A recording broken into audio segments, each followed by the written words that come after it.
Hello! Hi, what's up gamers? It's me, Tilley. I'm back in my bathroom.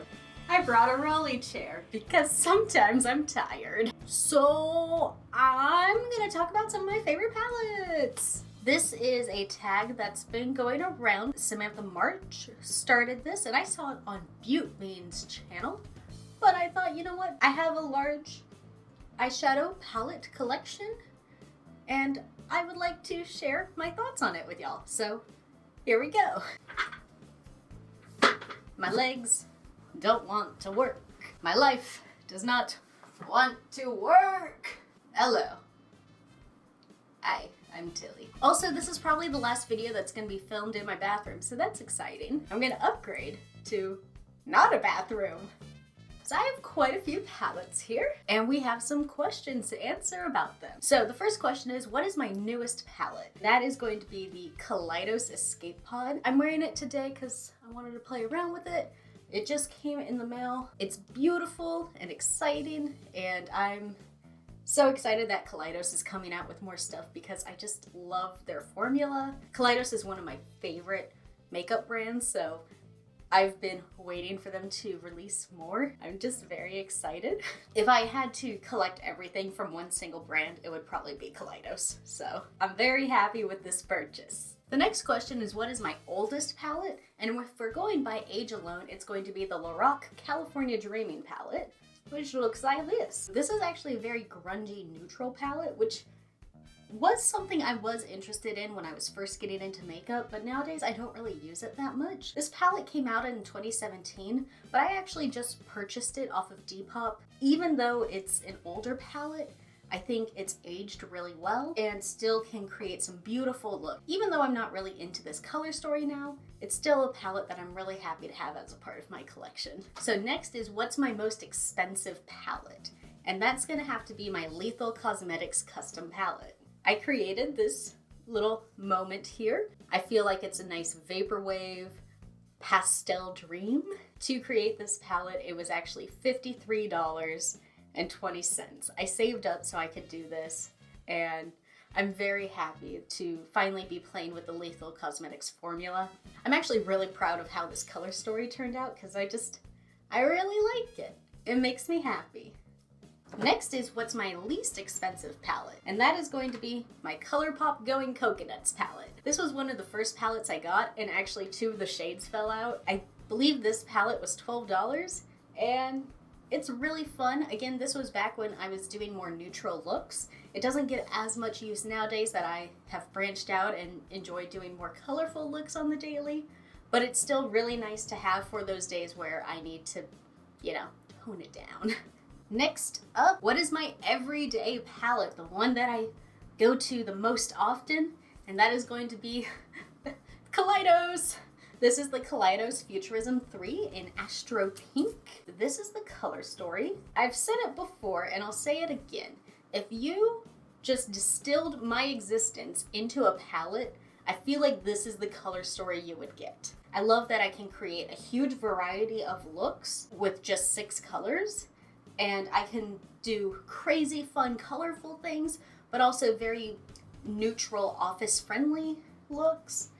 It's just a really versatile palette, and I feel like it gives me a lot of creative freedom. I always get excited just looking at this, and that's the least I can ask for my makeup. Next is, what's my most colorful palette? I actually think the Flamingo palette by Violet Voss is my most colorful. I love that the color story reminds me of like Florida beach houses, and the shimmer formula is just very smooth and it stays in place, which I love.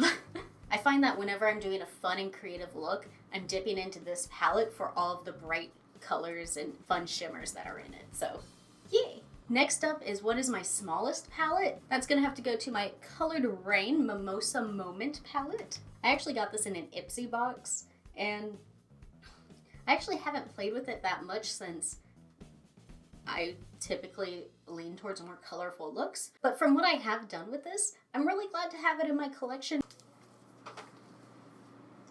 Seriously. Next up is what is my largest palette, and that will be my Makeup a Murder Partners in Crime palette. Even though it doesn't have the most colors in my collection, it is the longest palette, and I do find it a little difficult to store sometimes. I'm okay with that because the theming in this is just absolutely wonderful, and the color Busted is one of my favorite shimmer shades in my collection. So next is the palette that I associate the best memory with. A lot of my palettes I actually don't associate a lot of memories with, but I do have one in particular that holds a special place in my heart. It's the BH Cosmetics Stellar Collision palette. A dear friend of mine actually gifted this palette to me, and it's an all shimmer palette, but I find it really fun to dip into for a fun cheek highlight or just a weird color. I love this because it reminds me of when she gave it to me. We were just hanging out. It was the first time we had hung out since before the holidays, and so it was like a late Christmas present. Yeah, just a lot of fun memories of that day hanging out with her while it was like pouring rain. This is the one I associate memories with. Next is a palette that I think is worth the hype. For that, I do have to say the Menagerie Cosmetics Pastel Pup palette. It has the seal of approval, so I rest my case. This is a really fun pastel palette to dip into. I love that there is both a black and a white. The Menagerie formula is really great to work with and it blends really easily. I actually used this palette to create my Pride look, and I'm really proud of how that turned out.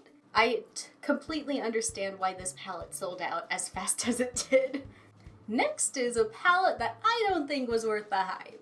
At one point in my life, I was a dumbass. This is the Conspiracy palette from Jeffree Star Cosmetics in collaboration with Shane Dawson, two people that I'm ashamed to have ever supported. This palette was not worth the hype. It smells like epoxy, and every time I put a shimmer shade towards my eye, it tears up. I'm ashamed that I wasted my money on this, and I'm ashamed that my money went to people that I should not have supported. I wish that I had been smarter and done more research on these people, but I didn't, and I'm stupid for it. But I learned, and going forward, I won't be supporting this. More on this topic in just a moment. Moving on. Next is my favorite palette from a favorite brand, and for that, I have to say the Alien Cosmetics Summer on Earth palette. This has some of my favorite blue shades to play with. All three of the blue shades in this palette are different, fun to work with, and easy to blend. Also, the purple shades are so pigmented, they're not patchy. I don't know what sorcery went into this palette, but I love it. I highly recommend checking them out. And this is a fun development. Just the other day, I got an affiliate code with them, so if you use code Tilley at checkout, you get 10% off. If you decide to check them out, feel free to use that code. I do get a small commission from the sale, so if you're not comfortable with that, you don't have to use my link or the code. It's really cool that this small brand is willing to work with a small creator, so.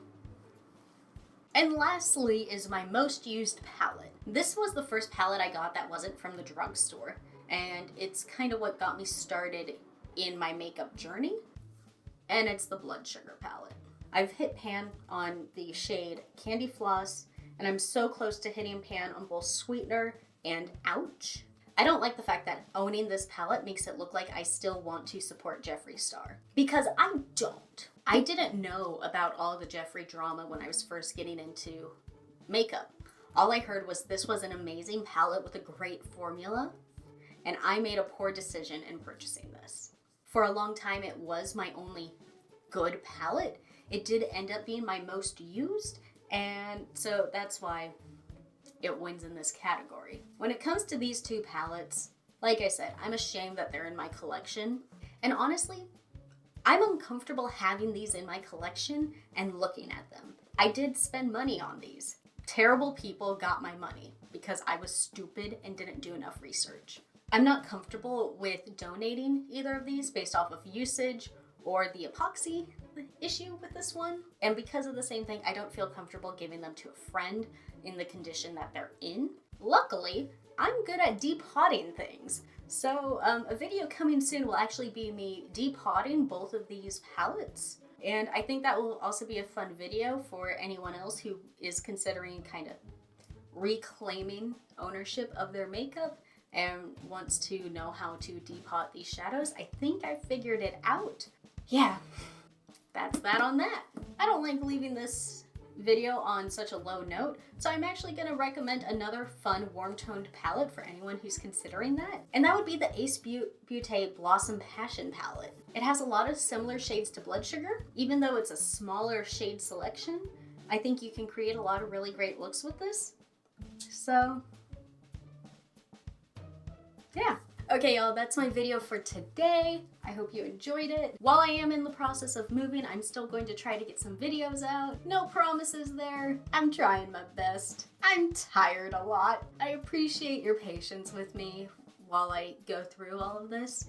And thank you for watching my fun little tag video about makeup I like. I appreciate that y'all are willing to listen to me ramble about colors I smear on my face, so thank you. I hope y'all enjoyed this video. If you did, please give it a thumbs up. Feel free to leave a comment and subscribe. And I hope you have a wonderful day. If you're watching this at night, I hope you're able to get to bed soon. I will see y'all next time.